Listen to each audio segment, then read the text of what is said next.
The quotation from Antony and Cleopatra, "The barge she sat in like a burnished throne, burned on the water." And T.S. Eliot used this quotation in The Waste Land as "the chair she sat in like a burnished throne, glowed on the marble." So referring to this text and transforming a little bit defines the today's topic, that is intertextuality.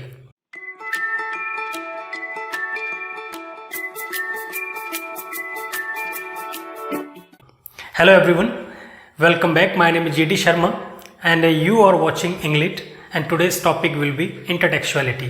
Actually, we are going to start a new lecture series on the critical theory of 20th century. So let's start the video. The term intertextuality was first coined by the French semiotician Julia Cristeva in her essay The Word, Dialogue and Novel. She took this word from the Latin word intertexto, which means to intermingle while weaving. And she denotes it by this term the interdependence of all the literary text. A literary text exists by incorporating other literary text into it.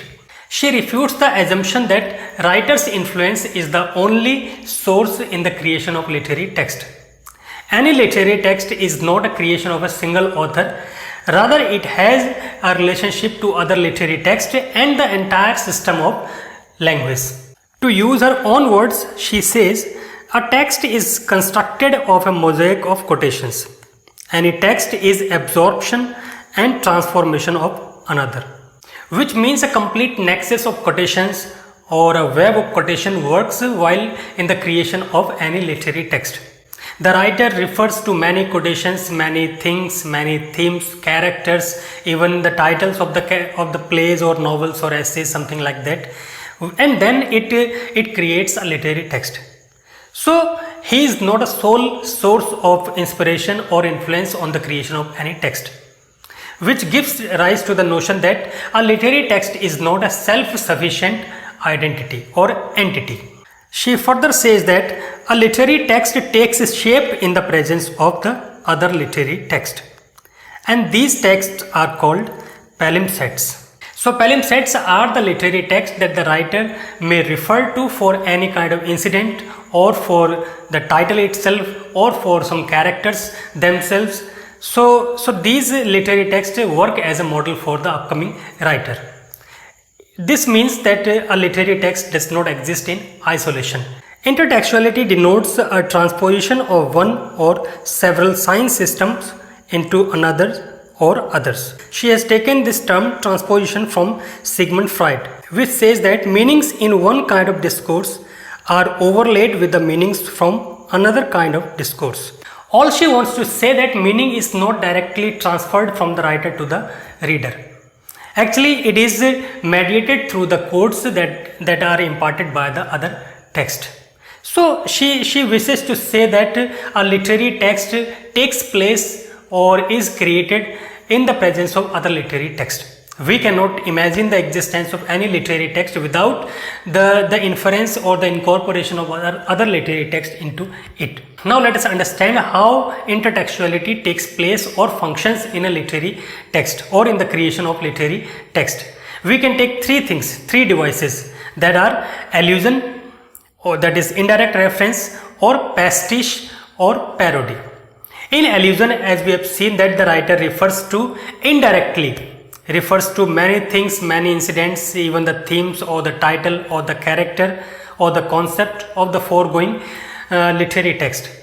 Other device is pastiche. Pastiche, you know that it is a collage of words or phrases or sentences, or sometimes even the entire passage that form the other literary text. Sometimes you may have seen that the writer has taken the lump of text from other texts, or he has taken the entire passage as it is, or he has taken some portion of the text by some alteration. Now the third device is parody. Parody is taking the literary text into consideration while creating other text. This is done only for the purpose of making fun, poking a fun at the writer or the written text or the literary works. Sometimes some literary work is so much controversial that the other writers, they take this text into consideration and then they start making fun of this. We have several examples as well. Shakespeare took the themes of many of his plays from other writers. And Shakespeare was alluded to, referred to by other writers as well. Few writers, they took the titles from some of the lines from the plays of Shakespeare. Other writer took the theme of Shakespeare, and then this process went on along, and this goes on completely even today. So she wants to clear the notion that literary text does not take place in isolation. The writer cannot be said to be the direct influence or the only influence on the creation of literary text. Rather, he refers to many other literary texts. The Wasteland can be said to be the supreme example of intertextuality. We have seen how T.S. Eliot has referred to many literary texts that have gone before him. He has referred to either titles of the literary text or the lines of the literary text, or he has altered slightly the lines of literary text that he has referred. He has referred to Shakespeare, Edmund Spenser, or many other writers. The character of Madame Sosostris in The Wasteland has been taken from Aldous Huxley's satirical novel Chrome Yellow. In Chrome Yellow, Madame Sosostris is basically a fraud who dresses up as a gypsy and visits country fairs to tell people's fortunes for money. The same kind of work is being done by Madame Sosostris in The Wasteland. So for this character, T.S. Eliot refers to Aldous Huxley.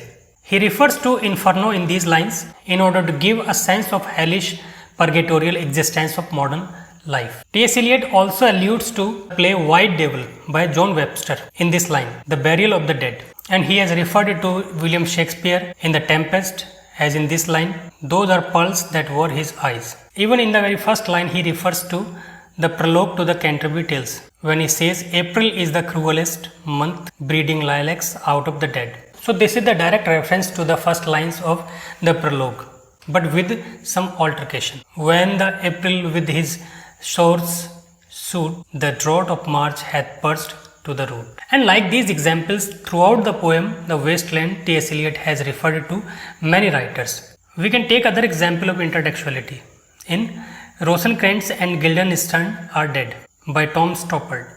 Actually, this play is a pastiche of Hamlet. Here he uses the same characters in order to explore the story from a complete different perspective. So here is an interaction between Hamlet and Ophelia as is described in very different terms. It was in Shakespeare's play, it was in different terms, but here in the hands of Tom Stoppard, it is presented differently, where he says, Ophelia has been sewing and she holds the garment. They are both mute. Hamlet with his doublet all unbraced, no hair upon his head, his stockings fouled, ungartered and double gaped to his ankle, pale as his shirt, his knees knocking each other, and with a look so piteous.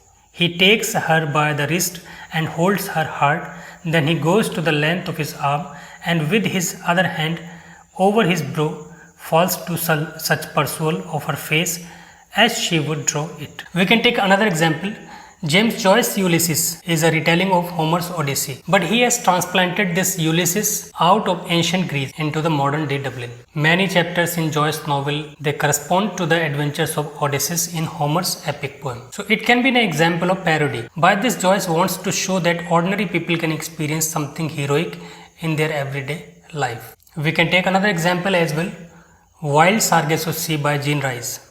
This was the retelling of Charlotte Bronte's Jane Eyre. Rice presents the wife of Mr. Rochester, who played the role of secondary character in Jane Eyre. So there are many things in common between these two characters. In his novel Lord of the Flies, William Golding takes the story implicitly from The Treasure Island of Robert Louis Stevenson. So here he utilizes the concept of adventures which young boys love to do on the isolated island they were stranded upon. However, in the hands of William Golding, the things have taken yet another turn that was different, quite different from the Treasure Island, but the concept has been referred to. So likewise, there have been many examples where one text has come into existence by incorporating many other literary texts that have gone before it. Now let us understand in what way intertextuality is helpful, or in what way it contributes to the understandability or comprehension of the reader.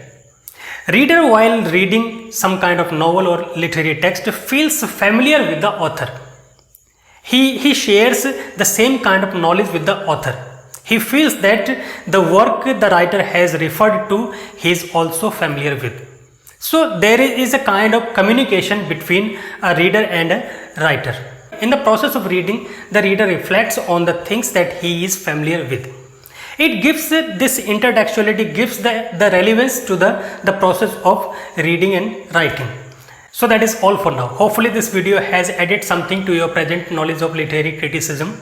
We'll come back very soon with yet another video, another topic. So do like it and share it among your friends, and if you have not subscribed to this channel so far, make it as a point to subscribe to it right now.